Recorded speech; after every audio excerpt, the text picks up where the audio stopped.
چلے اسی تنخواہ میں سے جب بندہ بڑے بیٹے کی شادی کر کے بہو بیاہ کے لے آئے تو پھر بھی کام چلتا ہے. اور جب اس بیٹے کو اللہ بچے عطا کر دے تو اسی گھر میں، اسی آنگن میں، اسی چھت کے نیچے کام چلتا ہے. تو پھر تو مان جانا کہ چلانے والا تو نہیں، چلانے والا کوئی اور ہے. پھر تو مان جا کے چلانے والا کوئی تو اس وقت جب تنخواہ تیری لگی تھی تو کہتا تھا ابا ابھی میری شادی نہ کر، میں بیوی کو کیسے کھلاؤں گا. تو وہی شخص ہے جس کی چھت کے نیچے پھر 1.5 درجن پوتے بھی پل رہے اور گزارا ان کا بھی ہو رہا ہے. تو رزق کا ذمہ کس کا ہے؟ اللہ کا، اللہ کا ذمہ. اب ہمیں پتہ ہے پہلی بات تو پریشانی اس لیے اتار دینی چاہیے کہ ذمہ ہمارا ہے ہی نہیں. اب دوسری بات یہ کہ ذمہ داری کس کی ہے؟ اللہ حکیم بھی ہے اور علیم بھی ہے. حکیم بھی ہے اور جانتا بھی ہے اور اسے پتہ بھی ہے کہ دینا کس طرح ہے. اب ہم پتہ کیا کہتے ہیں؟ کہتے ہیں وہ جو بندہ پجاروں میں بیٹھا ہے وہاں اسے نہیں بیٹھنا چاہیے تھا، اور میرا حق تھا. تجھے زیادہ پتہ ہے کہ اللہ کو؟ بول کے بتانا کس کو پتہ زیادہ ہے؟ کیوں جی؟ تو آپ اصل ٹینشن پتہ کب لگتی ہے؟ جب بندے کہتے ہیں نہیں وہ پجاروں میری تھی، میرا حق تھا. وہ جب گزرتی ہے نا پاس سے مہران کے تو مہران والا ٹینشن بڑی لیتا ہے. حالانکہ اللہ کو زیادہ پتہ ہے کہ وہ حق. ایک بات اپنے ذہن میں یاد رکھ لے، رٹ لے کہ جو میرے لیے بہتر تھا میرے رب نے مجھے دے دیا. اور بات ختم ہو گئی. بس وصل اچھا ہے نہ فراق اچھا ہے، یار جس حال میں رکھے وہی حال اچھا ہے. بس جو میرے حق میں بہتر تھا میرے رب نے مجھے. مسئلہ یہ ہے کہ تو اس پہ راضی ہونے کو تیار نہیں. حضرت علی کرم اللہ تعالیٰ وجہ الکریم نے میرے نبی پاک کی ایک حدیث بیان کی ہے، اور جناب علی جب یہ حدیث بیان کیا کرتے تھے تو حضرت مجاہد فرماتے ہیں یوں لگتا تھا کہ جیسے حضرت علی ہمیں ہر پریشانی سے نکال رہے ہیں. مولا علی شیر خدا رضی اللہ تعالیٰ عنہ فرماتے ہیں کہ مجھے میرے نبی پاک صلی اللہ علیہ وسلم نے ایک طریقہ دیا تھا ٹینشن فری ہونے کا. آپ فرماتے ہیں مجھے تو بڑا راس آیا ہے، تم بھی اگر کر لو گے تو تمہیں بھی فائدہ دے گا. کہا وہ کیا؟ حضرت علی کہنے لگے محبوب علیہ السلام نے فرمایا تھا لوگوں تم اللہ کے دیے ہوئے تھوڑے رزق پہ راضی ہو جاؤ، وہ تمہاری تھوڑی عبادت سے تم سے راضی ہو جایا کرے گا. بس تم 2 نفل بھی پڑھو گے تو اللہ راضی ہو جائے گا. تم 1 رکوع بھی سویرے اٹھ کے پڑھو گے تو وہ راضی ہو جائے گا. وہ تمہارے 313 درود شریف سے راضی ہو جائے گا. تم اس کے دیے ہوئے تھوڑے رزق سے راضی ہو جاؤ. ٹینشن اس لیے ہوتی ہے کہ ہم راضی نہیں جو اس نے ہمیں دیا ہے. وہ حال میں مزید کی جو دوڑ ہے نا، حال میں مزید کی، بے قدرہ کچھ قدر نہ جاتی، کیتی خوب تسلی ہو، دنیا دار پجاری زردے کتیاں دے گل ٹلی ہو، بک بک روشن اکھیاں تکیو ویک حویلی کلی ہو، تے کوچ نصیر اساں جد کیتی پہ جانی تھر تھلی ہو. تو یاد رکھیں یہ جو ہے نا مصیبت کے مال آ کیوں نہیں رہا، وہ سامنے والا پلاٹ میرے گھر کے سامنے ہے گھر کے سامنے، پر رجسٹری میرے نام کیوں نہیں. یہ مصیبت سانس نہیں لینے دیتی. موٹر سائیکل کھڑی کرتا ہے نا جب آ کے دکان سے روٹی کھانے آتا ہے، دفتر سے گھر آتا ہے، کاروبار سے آتا ہے، تو جہاں موٹر سائیکل کھڑی کرتا ہے وہ ٹینشن بڑی ہے کہ کبھی میری ہو جائے نا یہ والی جگہ تو میں یہاں بھی بورڈ لگاؤں اپنے نام. اس نے مالی پریشانی پیدا کی. تو جس حال میں ہے، کیونکہ تو نے اپنا یہ حال خود نہیں بنایا، جس نے بنایا ہے وہ بڑا بہتر جانتا تھا کہ تو اسی حال میں اسے اچھا لگتا ہے. تو اسے اسی حال میں. ایک بزرگ تھے تو ان کی طبیعت بڑی علیل ہو گئی، بیمار ہو گئے، تو اللہ نے آزمائش دی تو کیڑے پڑ گئے وجود میں. ایک کیڑا یہاں سے کھا رہا تھا، اللہ والے بڑے راضی رہتے ہیں اس کی رضا پہ. تو کیڑا یہاں کھا رہا تھا تو نیچے گر گیا، تو بابا جی نے اٹھا کے پھر وہاں رکھ لیا. کہنے لگے جب اس نے تیری ڈیوٹی مجھے کھانے کی لگائی ہے تو میں اس بات پہ راضی ہوں، تو نیچے کیوں گرتا ہے؟ بس ٹھیک ہے کھا، جب اس نے تجھے ڈیوٹی جو تیری لگائی. سالبہ بن عبد الرحمن ایک صحابی تھے، سالبہ غالباً نبی پاک صلی اللہ علیہ وسلم کی خدمت میں آئے. کہنے لگے یا رسول اللہ صلی اللہ علیہ وسلم غربت بڑی ہے، میرے لیے دعا کریں اللہ زیادہ مال دے. تو محبوب صلی اللہ علیہ وسلم نے فرمایا تو جس حال میں اچھا ہے وہ تیرے لیے بہتر ہے، جس میں تو ہے وہی حال تیرے لیے. مشکل ہے نا یہ جواب سننا. کہتے پیر صاحب فلاں جگہ سے تویز آیا، وہاں تو وارے نے آرے ہو گئے، تو آپ کے ہاں. تو میں کہتا ہوں یہ تویز دینے والا اگر تویز دے کے امیر بناتا ہے تو پہلے خود کیوں نہیں بنتا؟ یہ خود تو 150 کا تویز بیچ رہا ہے، اپنی بیچارے کی حالت یہ ہے. اگر اتنا ہی تویز اس کا چلتا ہوتا تو پہلے 5 پجاروں اس کے دروازے پہ کھڑی ہوتی.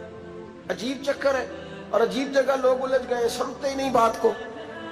یا رسول اللہ صلی اللہ علیہ وسلم دعا کر دے تو محبوب نے کیا فرمایا؟ فرمایا تو جس حال میں ہے نا وہ حال تیرے لیے بہتر ہے، اسی میں رہ. کہ نہیں حضور دعا کرے. فرمایا سال بعد تو باز آ جا. حضور دعا کرے. فرمایا تو باز آ جا. 2-3 دفعہ کا ضد کی. محبوب نے فرمایا جا پھر اللہ تجھے زیادہ پیسے دے گا. چند بکریاں خریدی، اتنی برکت ہوئی کہ بکریوں کے ریوڑ بن گئے. پھر کچھ بکریاں بیچ کے گائے خرید لی، ان کے بھی ریوڑ ہو گئے. پھر کچھ اونٹنیاں لے لی، ریوڑ ہی ریوڑ. پہلے 5 وقت مسجد میں آتے تھے، اب فجر اور عشاء رہ گئی. پھر مال زیادہ ہوا تو مدینے شہر میں کوئی جگہ ہی نہیں، مدینے سے باہر حویلی خریدی. پھر جمعہ ہی رہ گیا. جمعے کے جمعے آتے زکوٰۃ کا حکم آیا. میرے نبی کریم علیہ السلام نے حضرت ابو ہریرہ کو بھیجا. فرمایا جا اسے کہہ تیری زکوٰۃ بنتی ہے 2.5%. 10 کروڑ روپیہ ہو تو کتنی زکوٰۃ بنتی؟ بھئی 1 کروڑ کی 2.5 لاکھ ہوئی نا، تو 10 کروڑ کی کتنی ہوئی؟ تو بڑی مصیبت ہے جب بینک سے میسج آتا ہے نا کہ 25 لاکھ نکل گیا تیرے اکاؤنٹ سے. بہت بڑی مصیبت، بڑی ٹینشن ہوتی ہے. ایک صاحب میرے پاس آئے، ان کی زمین اچانک مہنگی ہو گئی. اچانک پہلے کچھ 15-16 لاکھ کی ایکڑ زمین تھی، پھر وہ کروڑ کی ہو گئی. تو میرے پاس آئے، کہنے لگے وہ 10 کروڑ روپے بنتے ہیں تو زکوٰۃ. تو میں نے کہا آپ نے کیا کیا؟ ذری زمین پہ عشر آتا ہے، اس پہ زکوٰۃ نہیں آتی، تو آپ نے کیا کیا؟ کہنے لگے وہ کچھ سوسائٹی کے رول کے مطابق میں نے فائلیں وغیرہ لے لی ہیں، اب میں نا کبھی موقع آئے گا تو ان کو بیچوں گا. تو میں نے کہا اب تو آپ کا یہ مال ہو گیا بزنس کا، تو اب تو اس پہ زکوٰۃ آئے گی. 10 کروڑ پہ جب 25 لاکھ سنا تو کہنے لگے فوراً دینی پڑتی ہے کہ تھوڑی تھوڑی سے بھی کام چل جاتا ہے. تو میں ان کا چہرہ دیکھنے لگا. میں نے کہا نہیں وہ تو آپ کو پتہ ہے.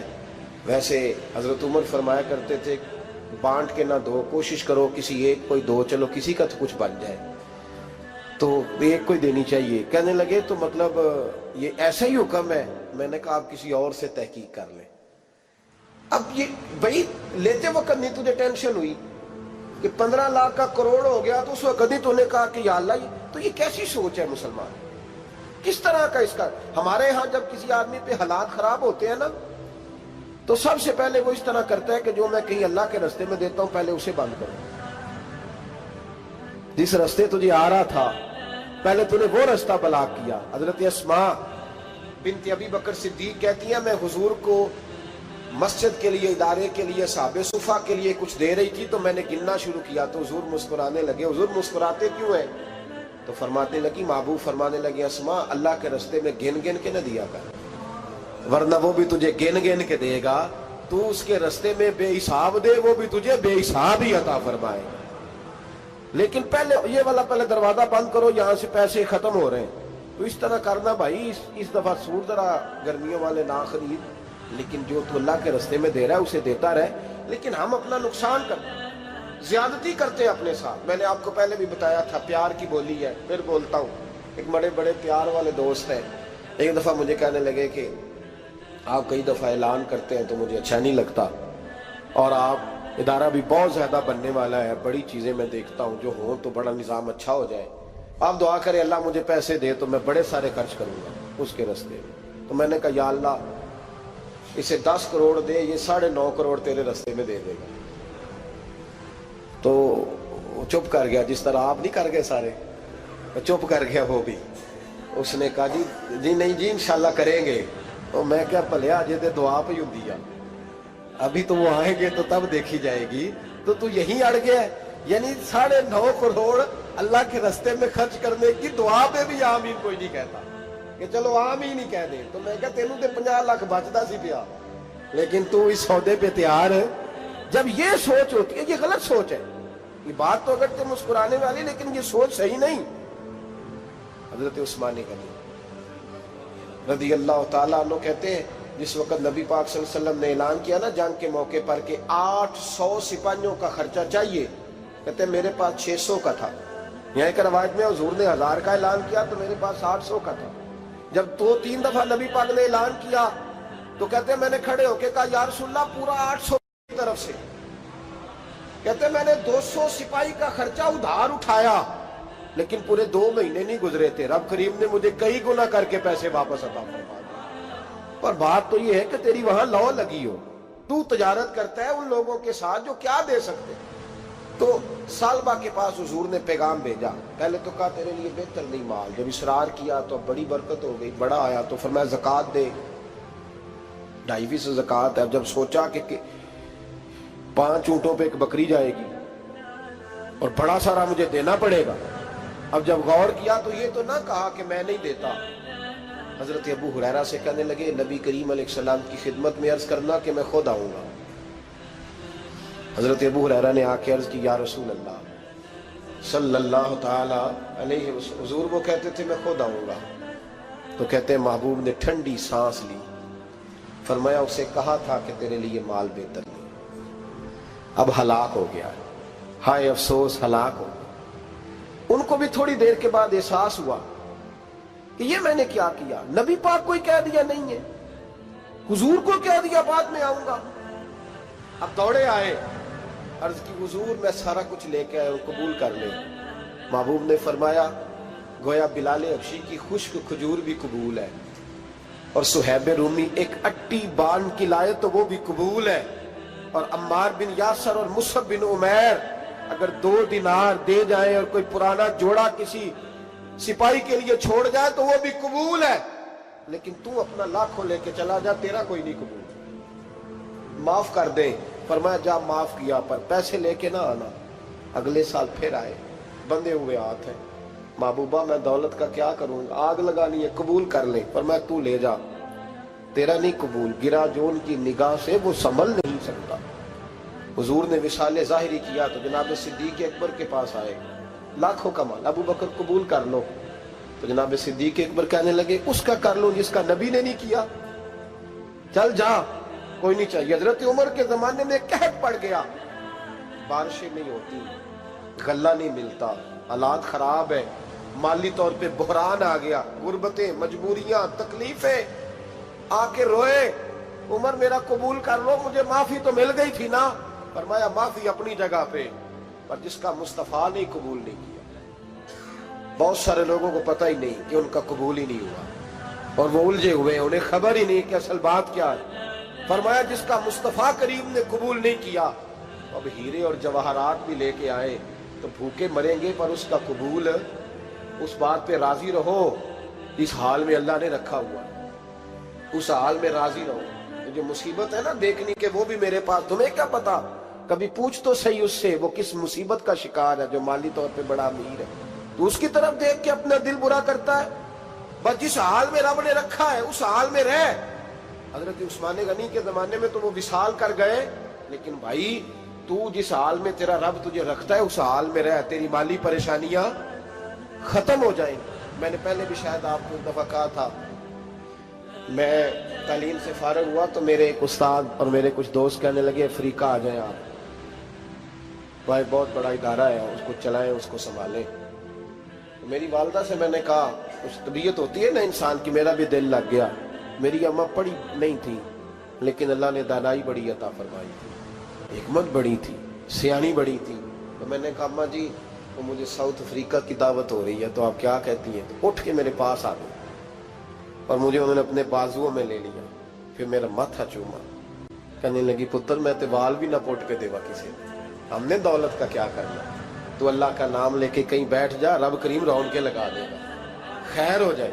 تو میرے بھائی یاد رکھیں ان چیزوں سے تھوڑا سا دیکھیں نا، قناعت کریں، جو اللہ نے دیا اس پہ راضی ہو جائیں، اللہ بڑا مہربان ہے، وہ آسانیاں کر دیا کرتا ہے۔ تو یاد رکھیں میرے رسول کریم علیہ السلام نے ایک تو ہمیں درس یہ دیا ہے کہ تو سمجھ جا، قرآن نے ہمیں بتایا ہے کہ روزی تیری ذمہ داری نہیں، روزی کس کی ذمہ داری ہے؟ اللہ کی۔ اور دوسری بات یہ کہ جو اللہ نے تمہیں دیا ہے اس پہ تو راضی ہو جا، تیری مالی پریشانیاں ختم ہو جائیں۔ اور پھر حضور صلی اللہ علیہ وسلم نے فرمایا مذہبی طور پر جب دیکھو تو آگے دیکھو، اور دنیاوی طور پر جب دیکھو تو پیچھے دیکھو، پریشانی ختم ہوگی۔ مذہبی طور پر جب دیکھو، جو 5 نمازیں پڑھتا ہے وہ تہجد پڑھنے والے کو دیکھے، اور جو تہجد پڑھتا ہے وہ اشراق چاشت پڑھنے والے کو دیکھے، اور جو بندہ اشراق اور چاشت پڑھتا ہے پھر اس کو دیکھے جو سارا دن مصطفیٰ پہ درود پڑھتا ہے۔